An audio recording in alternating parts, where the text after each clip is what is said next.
Hello friends, super magic રસોઈમાં મિત્રો હું આપનું સ્વાગત કરું છું. આજે હું આપણે દાજ્યું તેલ કે આપણે અથાણાનું તેલ ખાવા લાયક કઈ રીતે બનાવવું ને શુદ્ધ કઈ રીતે કરવું ને એનો વિડીયો હું તમારી સાથે શેર કરું છું. તો તમને ચોક્કસ આ વિડીયો ગમે તો લાઈક કરજો, શેર કરજો અને સબસ્ક્રાઈબ કરવાનું તો ભૂલતા જ નહીં. અને મિત્રો બાજુમાં રહેલું બેલ આઇકનને પણ પ્રેસ કરજો જેથી કરીને લેટેસ્ટ વિડીયોની માહિતી તમને મળતી રહે. મિત્રો, જો આપણે અથાણું બનાવ્યું હોય છે અને ઘણી વખત બહુ ઉપર તેલ હોય છે, કેમ કે આપણું અથાણું બગડે નહીં એટલા માટે આપણે તેલ વધારે નાખીએ છીએ. પછી એ તેલ આપણે ઉપયોગમાં નથી આવતું અને આપણે ફેંકી દેવું પડે છે. તો આજે એ તેલને કઈ રીતે શુદ્ધ કરવું ને ખાવા લાયક મિત્રો, એ હું તમારી સાથે શેર કરું છું. જો આ આપણે આમાં અથાણાની વાસ બેસી ગઈ હોય છે, એટલે આ તેલને તમારે એકદમ શુદ્ધ કરવા માટે શું કરવું, આજે એની ટ્રીક તમારી સાથે શેર કરું છું. તો હવે આ તેલમાં આપણે કાંઈ ઉપયોગમાં નથી આવતું અને આપણે ખવાતું નથી, અને આપણે તે અથાણાને એકદમ સેફ રાખવા માટે વધારે તેલ નાખીએ છીએ અને આખું વર્ષ આ તેલ આપણું રહે છે અને પછી આપણે એને ફેંકી દેવું પડે છે. તો એના માટે તમારે શું કરવાનું કે એક વાસણમાં આપણે જેમાં તેલ ગરમ કરવું છે ને એમાં આપણે નાખી દેશું. તો હવે આ તેલને આપણે શુદ્ધ કરવા માટે આપણે ગેસ ઓન કરી દેશું. અને પહેલાં તો આપણે જે શુદ્ધ કરવા માટે શું લેવાનું છે, કોર્નફ્લોર લેવાનો છે. તો અત્યારે આપણું થોડું તેલ છે ને તો અડધી ટીસ્પૂન જેવું આપણે કોર્નફ્લોર લેશું અને એને આપણે થોડુંક પાણી નાખી અને મેલ્ટ કરી લેશું.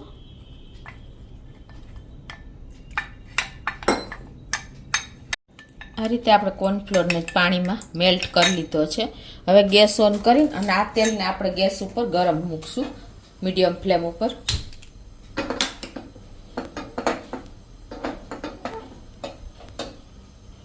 હવે આપણું થોડુંક તેલ ગરમ થાય ને પછી આપણે આગળ આ જે લિક્વિડ બનાવ્યું ને નાખશું.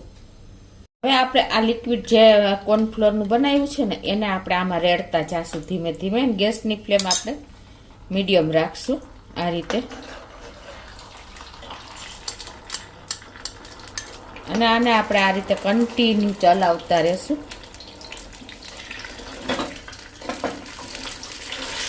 એટલે આમાં જે કચરો હશે, સ્મેલ હશે ને એ આપણો કોર્નફ્લોર ચૂસી લેશે. જો તમને ખ્યાલ આવે છે, આ બધો કચરો કોર્નફ્લોરે લઈ લીધો છે અને એની સ્મેલ પણ લઈ લેશે. અથાણાની સ્મેલ તેલમાં હોય ને એને. આ રીતે આપણે 1-2 મિનિટ સ્લો ફ્લેમ ઉપર ખાવા દેશું.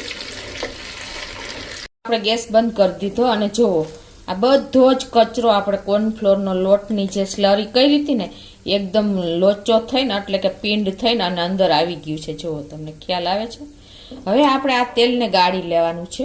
ગાળવા માટે તમારે કા કોટન એટલે કે રૂ લેવાનું છે ને કા આવી રીતે પેપર નેપકિન આવી રીતે ગળણીમાં રાખી દેવાનું છે.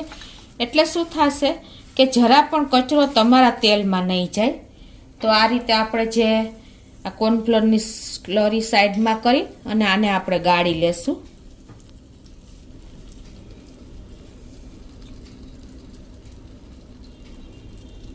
જો મિત્રો કેટલો કચરો આમાં આવી ગયો છે. જો હવે આને આપણે આ રીતે જ પેપર નેપકિન 4 ભાગ 4 વડું રાખીને અને આ રીતે ગાળી લેશું.